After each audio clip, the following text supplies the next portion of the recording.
पाकिस्तान और भारत के दरमियान कोई मुज़ाकरात नहीं हो रहे। दोनों मुल्कों के ताल्लुकात हमेशा से पेचीदा रहे हैं। तर्जुमान दफ्तर खारजा मुमताज जहरा की डॉन न्यूज से खुसूसी गुफ्तगू।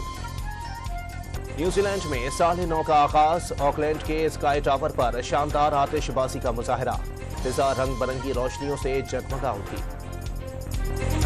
सिंध में 8 कौमी और सूबाई नशिस्तों पर मुस्लिम लीग नून और MQM के दरमियान सीट एडजस्टमेंट के मामला तय पा गए। कराची, सखर, नवाबशाह, सांगड़ की नशिस्तें शामिल।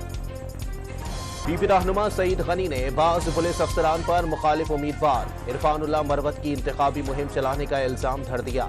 नौकरी छीनने की भी धमकी दे डाली। शेख रशीद ने नवाज शरीफ पर उनको नाअहल कराने की साजिश का इल्जाम लगा दिया। दावा किया कि रावलपिंडी वाले 8 फरवरी को भारी मार्जिन से जितवाकर साजिशों का जवाब देंगे। बलूचिस्तान के जिला आवारान के इलाके मशकई में सिक्योरिटी फोर्सेस ने 5 दहशतगर्द जहन्नुम वासिल कर दिए। कमीन गाहें आज उड़ा दी गई। असलहा और बारूदी मवाद भी बरामद। पाकिस्तान में दहशतगर्दी के लिए अफगानिस्तान से लाए गए अमरीकी असलहे के सबूत फिर सामने आ गए।